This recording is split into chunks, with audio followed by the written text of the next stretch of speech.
செய்தியை பார்த்து வருகிறோம். சென்னை உள்ளிட்ட 17 மாவட்டங்களில் மாலை 7 மணி வரை மழைக்கு வாய்ப்பு என சென்னை வானிலை ஆய்வு மையம் தெரிவித்திருக்கிறது. கூடுதல் விவரங்களோடு இணைகிறார் செய்தியாளர் வெங்கட்ரமணன். வெங்கட்ரமணன், வணக்கம். மழை குறித்தான முழு விவரங்கள். வணக்கம். சென்னை உள்ளிட்ட 17 மாவட்டங்களிலும் மாலை 7 மணி வரை மழைக்கு வாய்ப்பு இருப்பதாக சென்னை வானிலை ஆய்வு மையம் தெரிவித்திருக்கிறார்கள். கன்னியாகுமரி, திருநெல்வேலி, தென்காசி, தேனி, திண்டுக்கல், விருதுநகர், மதுரை, திருப்பூர், கோவை, நீலகிரி உள்ளிட்ட 10 மாவட்டங்களையும் அடுத்த 3 மணி நேரத்திற்கு இடி மின்னலுடன் கூடிய லேசானது முதல் மிதமான மழைக்கு வாய்ப்பு இருக்கிறது.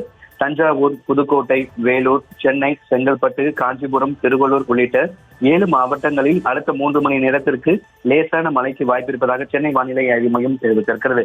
ஏற்கனவே இன்றைய தினம் நீலகிரி, கோவை ஆகிய மாவட்டங்களுக்கு அதி கனமழைக்கான ரெட் அலர்ட் எச்சரிக்கையும், திருநெல்வேலி, தேனி, தென்காசி மாவட்டங்களுக்கு மிக கனமழைக்கான ஆரஞ்சு அலர்ட் எச்சரிக்கையும், திருப்பூர், திண்டுக்கல், குமரி ஆகிய மாவட்டங்களுக்கு கனமழைக்கான எச்சரிக்கை என்பது கொடுக்கப்பட்டிருக்கக்கூடிய சூழ்நிலையில் தற்பொழுது சென்னை உள்ளிட்ட 17 மாவட்டங்களில் இம்மாலை 7 மணி வரை மழைக்கு வாய்ப்பு இருப்பதாக சென்னை வானிலை ஆய்வு மையம் தெரிவித்துள்ளது.